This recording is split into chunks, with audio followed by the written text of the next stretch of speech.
नमस्कार. माझ्या चॅनलार तुमचा सगळ्यांचा स्वागत असा. कसे आसात तुम्ही? बरे आसात मा? तुम्ही विचार करत असाल की मी ही कोणत्या भाषेत बोलत आहे. ही आहे माझ्या पेडणे तालुक्याची बोली भाषा, आमच्या पेडण्याची भाषा. आणि या भाषेचा आवाज आता थेट दिल्लीपर्यंत पोचला आहे. या वर्षीचा साहित्य अकादमी युवा पुरस्कार हा पेडण्याचे युवा लेखक श्री अद्वैत चंद्रकांत साळगावकर यांच्या पेडण्याचा सामारा या निबंध संग्रहाला प्राप्त झाला आहे. पेडणेची भाषा ही समस्त पेडणेकरांची ओळख आहे आणि या भाषेसाठी साहित्य अकादमीचा पुरस्कार मिळणं ही समस्त पेडणेकरांसाठी खूपच अभिमानास्पद अशी गोष्ट आहे. साहित्य अकादमी ही राष्ट्रीय स्तरावरील साहित्य संस्था आहे आणि साहित्य अकादमीतर्फे दरवर्षी वेगवेगळ्या श्रेणीतील साहित्य अकादमी पुरस्कार दिले जातात भारतातील 22 अधिकृत भाषांमधून. आणि यावर्षी युवा श्रेणीत कोकणी भाषेसाठी श्री अद्वैत साळगावकर यांना हा पुरस्कार मिळाला आहे. साहित्य अकादमी पुरस्कार हा साहित्य क्षेत्रातील सर्वोच्च असा पुरस्कार आहे आणि पेडणेच्या भाषेला त्यांनी हा जो बहुमान प्राप्त करून दिला त्याबद्दल श्री अद्वैत जी यांचं खरंच खूप कौतुक. आणि आज त्यांना भेटून आपण त्यांच्याकडूनच जाणून घेऊया या पूर्ण प्रवासाची कथा. तर चला आज भेटूया श्री अद्वैत साळगावकर यांना. नमस्कार अद्वैतजी. नमस्कार. आमच्या चॅनलवर तुमचं स्वागत आणि साहित्य अकादमी युवा पुरस्कारासाठी तुमचं हार्दिक अभिनंदन. एक पेडणेकर म्हणून मला या गोष्टीचा खूप आनंद आणि अभिमान वाटतोय की माझ्या पेडण्याच्या भाषेला तुम्ही थेट दिल्लीत नेऊन पोचवलं आहे. तर गेला आठवडाभर श्री अद्वैत साळगावकर आणि पेडणेचा सामारा ही दोन नावं तुम्ही वेगवेगळ्या वर्तमानपत्रांवर सोशल मीडियावर ऐकली असेल, वाचली असेल. तर त्यांच्याविषयी आज आपण अधिक खोलात जाणून घेऊयात. माझा पहिला प्रश्न आहे अद्वैत साळगावकर यांना, तुमच्याविषयी आम्हाला अधिक जाणून घ्यायला आवडेल, म्हणजे तुमचं शिक्षण किंवा कुटुंब याबद्दल. सर्वप्रथम तुम्हा सर्वांना नमस्कार म्हणतो. माझं बालपण आणि एकंदर माझं शिक्षण वगैरे जे काय आहे मुळापासूनच पेडणे तालुक्यातील कोरगाव गावात पेटेचा वाडा ह्या वाड्यावरती राहणारा मी एक युवक. सरकारी प्राथमिक विद्यालयात 1ली ते 4थी पर्यंत शिक्षण, त्याच्यानंतर कमळेश्वर माध्यमिक विद्यालय आहे त्या हायस्कूलमध्ये माझं 5वी ते 10वी पर्यंतचं शिक्षण आणि त्याच्यानंतर देऊळवाडा कोरगाव येथे कमळेश्वर उच्च माध्यमिक विद्यालयात माझं 11वी आणि 12वीचं शिक्षण झालं. आणि विशेष म्हणजे 1ली ते 12वी पर्यंत मराठी हा विषय घेऊन शिक्षण झालंय आणि त्याच्यानंतर पदव्युत्तरसाठी मी परवरीत विद्याप्रबोधिनी महाविद्यालयामध्ये BA BEd ही पदवी घेतली आणि त्यानंतर गोवा युनिव्हर्सिटीमध्ये कोकणी ह्या विषयात MA ही पदवी घेतली. माझ्या कुटुंबासंदर्भात जर सांगायचं झालं तर घरात आई, बाबा, मोठा भाऊ आणि 1-2 छोटीशी कुत्र्यांची पिल्लं. घरात आई बाबा जास्त शिकलेले नाहीत, सांगायला अभिमान पण वाटतो, कारण आई बाबा शिकलेले नसून आपली मुलं काहीतरी शिकावीत आणि त्यांनी पुढे आपलं नाव आणि स्वतःचं पण नाव त्यांनी उज्ज्वल करावं, ही एकच त्यांची इच्छा. आणि त्या इच्छेची पूर्तता झाली असं मला तरी वाटतं किंवा होत असेल. एक मुद्दा नमूद करतो मी की मेन आमचा घरातला व्यवसाय काय, तर घरात शेतीवाटी हे सगळं असायचं. आणि अजूनपर्यंत सुद्धा अभिमानाने मी सांगतो की मी शेतकऱ्याच्या घरात जन्मलेला मुलगा आणि अजूनपर्यंत शेती करत आलोय. आणि तेच सगळं जे काय दृश्य आहे आणि जे काय मी अनुभवलंय शेती करताना किंवा माझ्या आजूबाजूला, ते जास्तसं मी माझ्या पुस्तकात या पेडण्याच्या सामाऱ्यात आणायचा प्रयत्न केलाय. तो अशा पद्धतीचं आमचं कुटुंब आणि एकंदर माझ्या जीवनाची वाटचाल. सध्या तुम्ही काय करता? सध्या मी गोवा कोकणी अकादमीत जे अध्यक्ष आहेत वसंत भगवंत सावंत त्यांचा खासगी सचिव म्हणून तिथे कार्यरत आहे. अद्वैतजी, तुम्ही मगाशी म्हणालात की तुमचं शिक्षण हे 12वी पर्यंत म्हणजे मराठी विषय तुम्ही घेतला होता आणि हा सन्मान मिळाला आहे कोकणी भाषेसाठी. तर मग हे कसं झालं?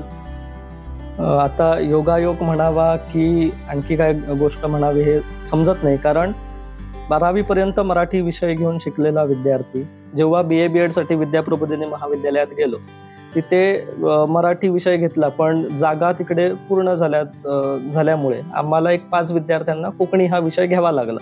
आणि सुरुवातीला वेगवेगळ्या शिक्षकांनी सांगितलं की पहिला 1 तास तुम्ही बसून बघा कसं काय वाटतंय, समजतं तर कंटिन्यू करायचं. पण बसलो. पहिल्याच दिवशी आमची शिक्षिका आली. त्यांनी ज्या पद्धतीने बोलायला सुरुवात केली, ज्या पद्धतीने साहित्य म्हणजे काय, समाज म्हणजे काय, ह्या सगळ्या गोष्टी सांगायला सुरुवात केल्या. आणि ती ज्या पद्धतीने बोलायला लागले आणि ज्या पद्धतीने वेगवेगळ्या गोष्टी त्या आम्हाला सांगायला लागल्या, त्या ऐकून जरा एक कानाला मधुर वाटायला लागलं आणि एक वेगळी आवड कशी तयार व्हायला लागली नुकती. आणि तेव्हा मग ठरवलं आता जाऊ दे, मराठी जर विषय मिळत नाही तर मराठी नको, कोकणी घ्यायचं आणि काय ते बघायचं पुढे.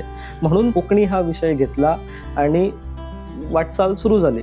पण कधी स्वप्नात सुद्धा वाटलं नव्हतं की तो कोकणी विषय घेऊन मी MA करेल आणि MA केल्यानंतर माझं काहीतरी पुस्तक येईल आणि त्या पुस्तकाला साहित्य अकादमीचा युवा पुरस्कार प्राप्त होईल.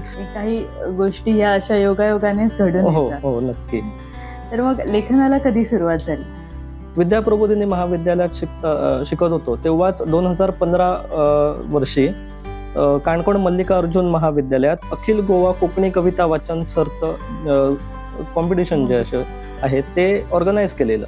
आणि त्यासाठी मला लिहायची वगैरे सवय नव्हती. एक मला हिंदीतली कविता सापडली जी आमच्या सरांनीच लिहिली होती. त्या कवितेचं मी अनुकरण केलं आणि ती कोकणीत थोडीशी आणण्याचा प्रयत्न केला. आणि सरांना सांगितलं की सरांनी विचारलं तुझी स्वतःची स्वतंत्र कविता आहे? म्हटलं नाही, माझी स्वतःची नाही आहे, पण मी माझ्या सरांची ती कविता हिंदीतली घेतली आणि तिचं अनुकरण थोडंसं केलं. सर म्हणायला लागले त्यांची अट आहे की ती स्वतंत्र कविताच असायला पाहिजे म्हणून. म्हटलं सर आता 1-2 तासात लिहिणं शक्य नाही आणि मला म्हटलं तेवढं तो लँग्वेजवरती कमांड पण नाहीये. ते बोलले जाऊ दे, आता तुझं नाव पाठवलंच आहे, तू जा तिकडे बस आणि कशा पद्धतीने वेगवेगळे लोक वेगवेगळे विषय घेऊन आपली कविता लिहितात आणि कशा पद्धतीने सादर करतात हे तू बघ, त्यातनं तुला अनुभव येईल आणि खूपशा गोष्टी शिकशील तू. आणि हीच संकल्पना डोक्यात घेऊन मी गेलो आणि जात असताना मला ही कविता एक छोटीशी सुचली. आता कविता कशी सुचली तर बसमधनं प्रवास आमचा आणि मडगाव बसस्टँडवरती आम्ही पोचलो आणि बसस्टँडच्या बाजूला एक इमारत होती. त्या इमारतीतनं एका भिंतीतनं एक छोटंसं झाड बाहेर आलेलं आणि ती गोष्ट बघून मला एक छोटीशी कविता सुचली ज्याचा संबंध एक आई आणि मूल ह्या गोष्टीकडे केला. आणि कविता लिहिली, एका झाडाची बी पट्टा भुयेर जाऊन बी उदेता तातूतल्या एक लहानशी रोपी. आणि अशा पद्धतीची ती कविता होती की आता मूल आईपासनं एक मूल जन्माला येतं आणि आईच्या छत्रछायेत ते मूल हळूहळू वाढतं आणि शेवटी त्याच मुलाला वाटतं की आता नको, आता मी स्वतंत्र आहे, मी मोठा झालोय, मला स्वैरपणे राहायचंय. आणि कधी कधी वाटतं तू आता मला त्रास देऊ नको, तू विचारू नको, तुला काय करायचंय. अशा पद्धतीचा जो आशय विषय तो आशय विषय मी त्या एका छोट्याशा गोष्टीतनं घेतला आणि माझी कविता लिहिली आणि तिकडे सादर केली. कवितेला पारितोषिक वगैरे काही भेटलं नाही, पण त्या दिवसापासून कविता लेखन किंवा एकंदर लेखनाकडचा हा प्रवास माझा 2015 वर्षीपासून सुरुवात झाला. हे मला ऐकून खरंच खूप छान वाटतंय आणि अचंबाही वाटतंय की 12वी पर्यंत त्यांनी मराठी तृतीय भाषा मराठी हा विषय त्यांचा होता आणि त्यानंतर कोकणी भाषेकडे ते वळले. पण एवढं दर्जेदार लेखन त्यांनी केलं या भाषेत की राष्ट्रीय स्तरावर त्यांची दखल घेतली गेली आहे. तर त्यांच्यावरूनच आपल्याला हे दिसून येतं यावरून की जर कुठल्याही गोष्टीची आवड असेल आणि त्या दृष्टीने आपण जर असे प्रयत्न करू तर नक्कीच आपण यशाला गवसणी घालू शकतो. नक्की. तुम्ही सुरुवात तर सांगितलीच की कशी झाली, मग पुढचा प्रवास कसा होता लेखनाचा? 2018 वर्षी युवा साहित्य संमेलन जे कोकणी विषयात होतं किंवा कोकणी भाषेत होतं, त्या युवा साहित्य संमेलनात आम्ही 5च मुलं होतो. आमच्या शिक्षिकेने सांगितलं की तुम्ही 5ही जण एक कुठचा तरी साहित्य प्रकार हाताळा किंवा तुम्हाला जो आवडतो तो साहित्य प्रकार तुम्ही हाताळा. आणि तेव्हा मी कविता हा साहित्य प्रकार घेतला, कारण सुरुवातीला कविता सहज येतात, सुचतात, लिहिता पण येतात, म्हणून कविता हा विषय घेतला. आणि खैरे दडान बसल्यात नावाची कविता मी लिहिली आणि ती पेडण्या बोलीत होती, पेडण्या शैलीत होती. आता पेडण्या शैलीत का, कारण एक 2-3 महिन्या अगोदर शशिकांत पुनाजीचा गाज नावाचा कविता संग्रह मला भेटला, गाज आणि उमज. आणि ते दोन्ही कविता संग्रह थोडेसे पेडण्या शैलीत होते. आणि म्हटलं अरे, कोकणी जी कोकणी भाषा आहे त्यापेक्षा आपल्या बोलीत पण लिहिता येतं, आपल्या बोलीत पण व्यक्त होता येतं, ही गोष्ट जाणवली. आणि तेव्हा ठरवलं की जाऊ दे, आपण पण एक प्रयत्न करूया. म्हणून खैरे दडान बसल्यात तुम्ही ही कविता मी लिहिली आणि ती त्या स्पर्धेसाठी पाठवली. आणि योगायोगाने त्या कवितेसाठी दुसरं पारितोषिक मला मिळालं. आणि तेव्हापासून लोकांची प्रतिक्रिया की शशिकांत पुनाजी नंतरचा तू लेखक जो पेडण्याच्या शैलीत काहीतरी लिहितोय किंवा प्रयत्न करतोय, तू ते पेडण्याची शैलीच घे आणि पुढे जा. आम्हाला तुझ्याकडनं प्रमाण बोली नकोय किंवा प्रमाण कोकणी नकोय. आम्हाला तुझ्याकडनं फक्त पेडण्याचीच बोली किंवा ती पेडण्याचीच शैली तुझ्याकडनं ऐकायची आणि वाचायची आहे. त्यामुळे तू तिकडनंच सुरुवात कर. आणि तेव्हापासून पेडणे शैली धरून हा जो माझा प्रवास आहे तो सुरुवात झाला. पेडण्याच्या भाषेचा गोडवा आम्हाला त्यांच्या कवितेतून नक्कीच ऐकायला आवडेल, पण त्यासाठी आपण शेवटपर्यंत वाट बघूया. या व्हिडिओच्या शेवटी ते त्यांची पहिली पेडण्या भाषेतली जी कविता आहे, खैरे दडान बसल्यात तुम्ही, तर ह्या कवितेचं वाचन ते आपल्यासाठी करते. पेडण्या बोलीत लिहिण्याचं एक कारण मी सांगितलं की वेगवेगळ्या लोकांच्या आलेल्या प्रतिक्रिया आणि शशिकांत पुनाजी यांचं मार्गदर्शन. आणि अजून एक कारण जे मी स्वतः अनुभवलंय आणि इतर बरेचसे पेडणेकर असतील, पेडण्यातली लोक असतील, त्यांनी पण हा स्वतः अनुभव घेतला असेल. कारण आम्ही पेडण्याच्या बाहेर कुठेही गेलो, कुठेही चला, पेडण्यातनं अख्ख्या गोव्यात कुठेही चला, तू कुठचा रे म्हणून विचारतात किंवा तुम्ही कुठले. आम्ही पेडण्याचे म्हटल्यानंतर पेडण्याच्या बोलीवरनं किंवा त्या शैलीवरनं जी एक टिंगल उडवली जाते किंवा आमची मस्करी केली जाते, ह्या कारणास्तव मला पेडण्याची शैली घेऊन माझं लिखाण करायला स्फूर्त भेटली. आता आमची पेडण्याची शैली ही ठराविक शब्दांपुरतीच मर्यादित नाहीये किंवा ठराविक गोष्टींसाठीच मर्यादित नाहीये ज्याच्यावरनं आमची टिंगल केली जाते. आता ठराविक शब्द म्हणजे कुठचे? जर पेडणेकर कुठे गेला आणि त्याला समजलं, समोरच्या व्यक्तीला समजलं की हा पेडण्याचा आहे, तर पेडण्याचा सामारा इला, पेडण्याचे फजाविले, पेडण्याचे काय रे पाहुण्या पोळे खाल्लंय, हडेन गेल्लय, हडेन इलय, अशा पद्धतीने आमची टिंगल केली जाते. सो ह्याच शब्दांपुरती किंवा ह्याच गोष्टींपुरती किंवा ह्याच वाक्यांपुरती आमची पेडण्याची भाषा मर्यादित नाहीये. किंवा त्या वेगवेगळ्या पद्धतीच्या एक टिपिकली शिवीगाळ जी असते त्याच्यावरनं आमच्या पेडणेकरांची ओळख होते. पण आमच्या पेडण्यात शिवीगाळ आहे, पण ह्या शिवीगाळीवरनं फक्त त्यांची ओळख होत नाही. ह्याच्या पलीकडेही खूप काहीतरी आहे. ते लोकांना दाखवून देण्यासाठी आणि पटवून देण्यासाठी मला हा साहित्य प्रकार हाताळावा लागला. म्हणजे खूप जणांचा असा अनुभव आहे, माझा सुद्धा असा अनुभव आहे की आम्ही पेडण्यातून बाहेर गेलो की भाषेवरून आमची टिंगल केली जाते, पण तुम्ही त्याच भाषेत एवढा दर्जेदार पुस्तक लिहिलं आणि दाखवून दिलं की आमची भाषा ही काही कमी नाहीये किंवा काही शब्दांपुरतीच मर्यादित नाही. आणि त्यासाठी खरंच तुमचं खूप कौतुक. अद्वैतजी, मला तुम्हाला विचारायचं आहे की ह्या पेडण्याच्या सामाऱ्यात नक्की काय काय आहे? गरम मसाला आम्ही जेवणात जो वापरतो आणि गरम मसाल्यापासून जी आमची आमटी वगैरे बनते त्याला आम्ही जास्तशे सामारा म्हणतो. आणि हा सामारा म्हणजे काय? आमची पेडण्याची भाषा म्हणजे ही एक सामारा आहे.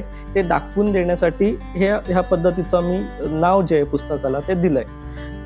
आता पेडण्याच्या सामाऱ्यात नक्की काय आहे? तर 2021 वर्षी कोविड काळ होता आणि तेव्हा भांगरभुईचं कोकणीतलं न्यूजपेपर जो आहे त्या न्यूजपेपरमध्ये पुरवणी वाचन, दर रविवारी पुरवणी वाचन एक कॉलम यायचा आणि त्यात वेगवेगळ्या गोव्यात वेगवेगळ्या ज्या कोकणीच्या बोली भाषा ज्या आहेत त्या बोली भाषेत एक कॉलम सादर व्हायचं.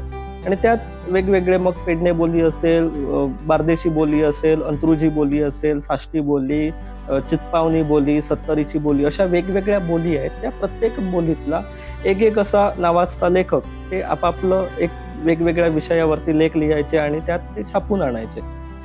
तर मला अन्वेषा सिंगबाळ जी सध्याची कोकणी भाषा मंडळाची अध्यक्ष आहे, त्यांनी एक दिवस फोन केला की पेडण्या बोलीत तू सध्या एकटा लिहितोयस आणि तुझं लिखाण हे चांगलं आहे, आम्हाला माहिती आहे. त्यासाठी आम्हाला दर महिन्यातनं एक रविवार पेडणे बोलीसाठी एक कॉलम तू पाठवायचा. विषयाला मर्यादा नाही किंवा कुठलंही बंधन नाही, तुमच्या आवडीचा विषय घ्यायचा आणि लिहायचं.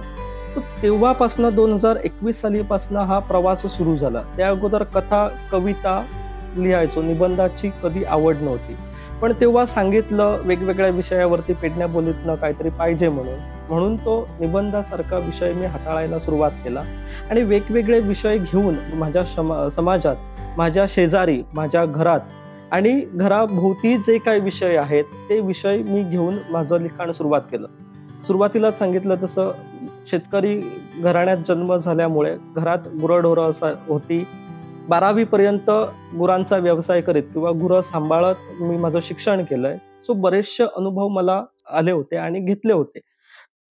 सो ह्याच अनुभवावरती माझे विषय मी लिहायला सुरुवात केली. त्यानंतर लिहिता लिहिता 2 वर्ष वेगवेगळ्या महाविद्यालयात मी प्राध्यापक म्हणून कार्यरत होतो. आणि 2022 साली मी खांडोळा सरकारी महाविद्यालयात कार्यरत असताना तिकडचे कोकणीचे विभाग प्रमुख जे होते डॉक्टर प्रकाश वजरीकर, त्यांनी मला सहज विचारलं की आता तुझे साधारण किती लेख झाले असतील लिहून. सर म्हटलं कशासाठी? तर गोवा कोकणी अकादमी जी संस्था आहे त्या संस्थेचे वेगवेगळे स्कीम्स आहेत आणि त्यात पहिलं चोवर नावाची स्कीम आहे, ज्यात नवोदित लेखकाचं पहिलं पुस्तक जर त्याला छापून आणायचं असेल, प्रकाशित करायचं असेल, तर ती संस्था जी आहे ती त्यांना पाठबळ देते, त्यांना आर्थिक मदत करते.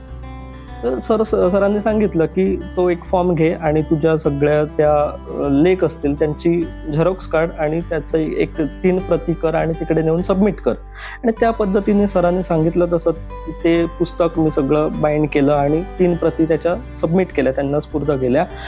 आणि नंतर एक दिवस गोवा कोकणी अकादमीतनं फोन आला की तुझं पुस्तक जे आहे ते छापून आणण्याच्या पद्धतीचं आहे आणि आम्ही त्याला मंजुरी देतोय. आणि तिथनं माझा पुस्तक प्रकाशनाचा जो काय प्रोसेस होता, जी काय प्रक्रिया होती, ती नंतर हळूहळू सुरुवात झाली. जर सर कधी भेटले नसते किंवा माझी नियुक्ती जर त्या महाविद्यालयात झाली नसती आणि सरांची गाठभेट जर झाली नसती तर हा निबंध संग्रह आला नसता आणि आमची पेडण्याची बोलीभाषा जी आहे ती आज दिल्लीपर्यंत पोचलीच नसती. आणि ह्या पेडण्याच्या सामाऱ्यात नक्की काय आहे तर एकंदर काय आहे, ज्या पद्धतीने नाव आहे त्या पद्धतीने आतमध्ये एकही लेख पेडण्याचा सामारा किंवा पेडणे किंवा सामारा ह्या पद्धतीने एकही लेख ह्या पुस्तकात नाहीये. आता ह्या पुस्तकात जर एकंदर बघितलं, अनुक्रमणिका जर बघितली तर त्याच्यात वेगवेगळे असे 29 लेख आहेत. आता ह्या 29ही लेखात जर आपण बघितलं तर सुरुवातीला खण नावाचा लेख आहे. आता ह्या खण नावाच्या लेखात काय आहे तर एका समाजातील जोडपं, नवरा बायको चिरे आपण दगड जे काढतो त्या दगड काढायच्या खाणीवरती काम करत होती आणि तिकडे एक सत्य घटना, तिकडे एक विद्रूप असं दृश्य घडलं किंवा एक वेगळीच अशी घटना घडली. कारण ती दगड काढते वेळी ती मशीन जे आहे ते मशीनात ती बायको जी आहे ती पडते आणि पूर्ण देहाचे 2 तुकडे होतात आणि ती मरण पावते. सो हा विषय घेऊन खण ही कथिका तिकडे आहे. अळमी नावाचा जो लेख आहे त्या लेखामध्ये आता पाऊस सुरू झालाय, हळूहळू श्रावण सुरू झाल्यानंतर अळमी म्हणजे ज्याला आपण मशरूम म्हणतो ते मशरूम येतात.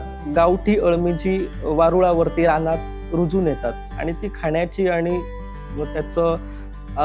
त्याची आमटी करण्याची आणि एक वेगळीच मजा आहे. तो एक अनुभव, ती अळमी काढण्याचा सुद्धा एक अनुभव खूप वेगळा आहे. सो हा अनुभव आणि हे सगळी अळमी शोधते वेळी रानात जे काय कसरती आम्हाला कराव्या लागलाय त्या सगळ्या गोष्टींचा अनुभव तिकडे आहे. जोत नावाचा जो लेख आहे त्या लेखामध्ये जोत म्हणजे बैलांची नांगरणी. आता ह्या बैलांची नांगरणी करते वेळी काय काय गोष्टी आपल्याला लागतात, काय काय अवजारं लागतात, जोत कशा पद्धतीने बांधावं लागतं, बैल कशा पद्धतीने ओळखले जातात, कुठचे बैल किंवा कशा पद्धतीने ती प्रक्रिया असते, बैलाला जोताला तयार करण्यासाठी जी एक वेगळी प्रक्रिया आहे, ह्या सगळ्या गोष्टी ह्या जोत नावाच्या लेखात आहे. गाय इयाली सारखी लेख जर घेतला तर मगाशी सांगितल्याप्रमाणे माझ्या घरात गायी होत्या आणि गाय जेव्हा एका बाळाला जन्म देते किंवा ती जेव्हा माझावरती येते, त्या माझावरती येण्यापासून त्या वासराचा किंवा त्या पाडकाचा जन्म होईपर्यंत जी एक प्रक्रिया आहे आणि त्या प्रक्रियेत मी स्वतः घेतलेले वेगवेगळे अनुभव, ह्या सगळ्या गोष्टी या गाय इयाली ह्या लेखात आहेत. यादीतली शाळा असेल, ज्या शाळेत मी शिकलोय, प्राथमिक शिक्षण घेतलंय, त्या शाळेचं एक वातावरण, तिकडचा परिसर, कशा पद्धतीने आम्ही खेळत होतो, कशा पद्धतीने आम्ही मजा करत होतो, ह्या सगळ्या गोष्टी त्यात नमूद केलेल्या आहेत. साळुनार असेल, आत्या गेली सुटी असेल, सुरंगाचं वळेसार लेख आहे, ज्यात आपली गोव्यातील किंवा आपल्या कोकण वाटारात परिसरात जी सुरंग नावाची जी फुले फुलतं साधारण फेब्रुवारी मार्च, त्या फुलावरती ती फुलं काढण्यामागचा सगळी जी प्रक्रिया आहे, ती खटपट जी आहे आणि माझी जी एक तळमळ जी होती आणि अजूनपर्यंत आहे, त्या सगळ्या गोष्टींचा जो मी अनुभव घेतला, तो सगळा अनुभव माझ्या ह्या वेगवेगळ्या लेखात मी मांडण्याचा प्रयत्न केला. आणि हे सगळे विषय माझ्या जीवनातले, माझ्या घरातले, माझ्या गोठ्यातले, माझ्या शेताबाटातले, माझ्या जंगलातले, माझ्या घरात असणाऱ्या प्रत्येक जनावराचे विषय मी ह्या माझ्या पुस्तकात लिहिले आहेत आणि त्या लोकांपर्यंत आणण्याचा प्रयत्न केलाय. आता हे सगळं पुस्तक लिहून झालं, हे सगळे लेख झाले. आता ह्याच्यात मी प्रामुख्याने वेगवेगळे जे व्होकॅब्युलरी जी आहे, वेगवेगळी शब्दावळ जी आहे, त्या शब्दावळीवरती मी जरा फोकस दिलाय. आता मला जर हा पूर्ण निबंध संग्रह वाचायला सांगितला आणि ह्याच्यातल्या वेगवेगळे शब्द तू शोधून काढ म्हणून सांगितलं तर ते मला जमणार नाही. पण मला माझ्याच विद्यार्थिनी ज्या पुढे मास्टर्स MA करतायत आता, आणि एकीने केले, दुसरी करते, त्यांनी आपल्या प्रबंधासाठी पेडणे बोली हा विषय घेतलाय आणि त्या दोन्ही विद्यार्थ्यांनी मला एके दिवशी 700 वेगवेगळे शब्द लिहून पाठवले. सर, हे 700-750 शब्द तुमच्या निबंध संग्रहात आहेत, ज्यांचा अर्थ आम्हाला माहित नाही. आणि माझ्यासाठी ते शब्द नेहमीचेच, पण वाचकांसाठी ते शब्द खूप नवीन होते. आणि ह्या शब्दांसाठी किंवा हे शब्द लोकांपर्यंत पोचण्यासाठी आणि ते तसेच टिकून उरण्यासाठी मला हा निबंध संग्रह लिहावा लागला. मी MA ला जेव्हा शिकत होतो तेव्हा MA ला शिकत असतेवेळी आम्हाला डिझर्टेशन करावे लागायचे, प्रबंध करावा लागायचा. आणि त्यासाठी परत 5 विद्यार्थी आम्ही प्रबंध घेतलेला. आणि मी पेडणे महालातल्या भात शेतीचं उतरावळीच्या नजरेने अभ्यास, म्हणजे पेडणे जो तालुका आहे, त्या तालुक्यात वेगवेगळे भाताचे प्रकार जे आहेत आणि भात शेतीची लागवड मोठ्या प्रमाणात होते. सो ह्या भात शेतीची लागवड करते वेळी त्यात वेगवेगळी हत्यारं वापरतात, कशा पद्धतीच्या प्रक्रिया आहेत, कशा पद्धतीची बियाणे वगैरे जे काय गोष्टी आहेत, ह्या सगळ्या गोष्टींचा शाब्दिक नजरेतनं किंवा एक त्या अनुषंगाने मी अभ्यास करत होतो. आणि अभ्यास करते वेळी मी पेडण्याची सीमा जी आहे ती इब्रामपूर पासना आगारवाडा हे जे गाव आहेत, ह्या गावांपर्यंत आमची पेडण्याची सीमा आहे. आणि ही पूर्ण सीमा फिरते वेळी मला एक गोष्ट समजली की आमच्याकडे पेडण्या तालुक्यात सुद्धा कितीशेच शब्द आहेत ज्या समाजाप्रमाणे, वेगवेगळ्या जातीप्रमाणे, वेगवेगळ्या एरियाप्रमाणे ते शब्द जे आहेत ते बदलत राहतात.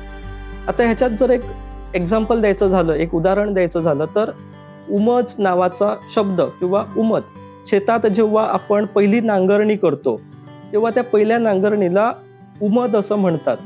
आता जेव्हा मी हा अभ्यास करायला फिरत होतो तेव्हा वेगवेगळ्या समाजाप्रमाणे, वेगवेगळ्या जाती धर्माप्रमाणे ह्या एका शब्दाला उमद, उमज, उमग, ख्रिस्ताव समाज, कॅथलिक समाज जो आहे तो खास करून उमॉन म्हणतो. आणि अशा पद्धतीने एकच शब्द 4 पण अर्थ 1, अशा पद्धतीने पेडणेत सुद्धा, पेडण्या तालुक्यात सुद्धा ह्या वेगवेगळ्या गोष्टी आपल्याला बघायला मिळतात. हे आमच्या पेडण्याचं वैशिष्ट्य किंवा त्या पेडण्या बोलीचं वैशिष्ट्य आमच्या लोकांना, वेगवेगळ्या गोव्यातील किंवा गोव्याबाहेरील लोकांना समजायला पाहिजे. म्हणून हा एक छोटासा उपक्रम किंवा एक छोटीशी गोष्ट मला करावी लागली, कारण पेडण्याची धमक आणि पेडणेकरांची धमक लोकांना दाखवून द्यायची होती. म्हणजेच ह्या पुस्तकात फक्त तुमचे वैयक्तिक अनुभव नाही तर पेडण्याच्या भाषेचं सौंदर्य सुद्धा या पुस्तकातून आम्हाला कळून येईल. आणि त्याचप्रमाणे खूप काही चांगले शब्द, वेगवेगळे शब्द आणि वेगवेगळ्या प्रक्रिया ज्या आता तुम्ही शेतीविषयक सांगितलं, जर आम्हाला जास्त करून जर माहिती नसेल तर त्याविषयीही या पुस्तकातून आम्हाला कळून येईल. तर माझी प्रेक्षकांना विनंती आहे की हे पुस्तक नक्कीच तुम्ही मिळवा आणि वाचा. तुमचं लेखन यापूर्वी ज्यांनी वाचलं असेल किंवा आता ज्या पद्धतीने तुम्ही तुमच्या लेखनाबद्दल सांगितलंय त्यावरून तरी आता नक्कीच वाचकांच्या अपेक्षा तुमच्याकडून वाढल्या असणार, कारण या विषयात अजून खूप काही करण्यासारखं आहे. पेडण्याची बोलीभाषा म्हणा किंवा संस्कृती, इथल्या सगळ्या लोकांची राहणीमान याविषयी आणखीनही खूप काही लिहिता येऊ शकतं. तर तुमचा या पुढची वाटचाल करण्याचा कसा बेत आहे, म्हणजे काय तुमचं मत आहे याविषयी? नक्कीच आता तुम्ही सांगितल्याप्रमाणे अजून खूपशा गोष्टी आहेत ज्यातनं वाटचाल बरीच पुढे जाऊ शकते. ह्या पुस्तकाला, ह्या निबंध संग्रहाला साहित्य अकादमीचा युवा पुरस्कार प्राप्त झाल्यानंतर वेगवेगळ्या लोकांचे किंवा हे पुस्तक वाचल्यानंतर वेगवेगळ्या वाचकांचे फोन आले, वेगवेगळ्या मार्गदर्शकांचे फोन आले आणि प्रत्येकाने सांगितलंय की आता तुझ्याकडनं खूप आम्हाला अपेक्षित आहे. एक लहानसा अनुभव, ज्या दिवशी पुस्तक प्रकाशन होतं त्या दिवशी पुस्तक प्रकाशनासाठी प्रमुख पाहुणे देविदास कदम हे नावाजलेले एक कोकणीतले लेखक, ज्यांचे कितीशीच कादंबरी किंवा कथा, कविता प्रकाशित झालेल्या आहेत आणि त्यांना साहित्य अकादमीचा पुरस्कार प्राप्त झालेला आहे, असे लेखकांना मी प्रमुख पाहुणे म्हणून बोलवलेलं. आणि ते बोलता बोलता सहज त्यांनी सांगितलं, किंवा इतरही वाचक असतील, ज्या खूपशा वाचकांनी मला सांगितलं की तुझ्या निबंधात जे विषय आहेत त्या प्रत्येक विषयात कथा दडलेली आहे किंवा कादंबरीचे विषय दडलेले आहेत. त्यामुळे कथा चालू आहेत. एक थोड्या दिवसात किंवा थोड्या महिन्यांनी कथा संग्रह परत वाचकांच्या भेटीसाठी येतोय. तुमच्या आगामी सगळ्या पुस्तकांसाठी, सगळ्या साहित्य क्षेत्रातील वाटचालीसाठी तुम्हाला खूप खूप शुभेच्छा. तर कवितेचं नाव आहे खैरे दडान बसल्यात तुम्ही. खैरे दडान बसल्यात तुम्ही. लिपच्यांचो खेळ खेळतात काय रे तुम्ही, काय मजेचो खेळ खेळतात तुम्ही. तुझ्याच जीवा रवलो आम्ही, खैरे दडान बसल्यात तुम्ही. भविष्यता भूगोलशास्त्रातला, भविष्यता भूगोलशास्त्रातला ह्या वर्षूचा नक्षत्र बरा वैताला. मोराचाय गेला हुनराचाय गेला, मोराचाय गेला हुनराचाय गेला, अजून एक और तरी रे इला. राजी केले देवळांनी देवांग, राजी केले देवळांनी देवांग, घरान केले समन घाड्यांग, देवपाणा केली घेऊन रे म्हारांग. घरान केले समन घाड्यांग, देवपाणा केली घेऊन रे म्हारांग. येतय मळबान भरान, तो खेकारे लागतय वसरांग. येतय मळबान भरान, तो खेकारे लागतय वसरांग. मागलो तुका देवाकडेन, मागलो तुका देवाकडेन, हाडली पेंडका पेठोळेकडेन. दिसली उमेद, दिसली उमेद वरते ढगांकडेन, ते खडेन रे तुझे पडले सडे. जोता गेली जया गेला मुडगोय गेलो, जोता गेली जया गेला मुडगोय गेलो. इरिया गेला गुळी गेला, इरिया गेला गुळी गेला. असला ता येचून किराणी हेला, असला ता येचून किराणी हेला. आता शतांतरी रे काय रवला, आता शतांतरी रे काय रवला. अरे एक दडाक तरी लागाची, अरे एक दडाक तरी लागाची, दिसताला असला मनाक फाल्या जोता देवची. अरे जाऊची रे सोय आमच्या पेजेची, अरे जाऊची रे सोय आमच्या पेजेची. ती केव्हा मेरेन तुझी आम्ही वाट बघूची, ती केव्हा मेरेन तुझी आम्ही वाट बघूची. खैरे दडान बसल्यात तुम्ही, खैरे दडान बसल्यात तुम्ही. खूप छान. तर अशाच उत्तमोत्तम साहित्य निर्मितीसाठी आणि तुमच्या पुढच्या सगळ्या वाटचालीसाठी आमच्यातर्फे तुम्हाला खूप खूप शुभेच्छा. तुमचा मौल्यवान असा वेळ आम्हाला दिलात, आमच्याशी बातचीत केली, त्याबद्दल खूप खूप धन्यवाद. धन्यवाद तुम्हाला आणि सर्व प्रेक्षकांनाही धन्यवाद म्हणतो, कारण माझं पुस्तक तुम्ही निश्चितपणे वाचाल आणि त्याची प्रतिक्रिया जी आहे ती तुम्ही माझ्यापर्यंत पोहोचवणार अशी अपेक्षा बाळगतो. अशा छान छान व्हिडिओसाठी पुन्हा भेटू लवकरच.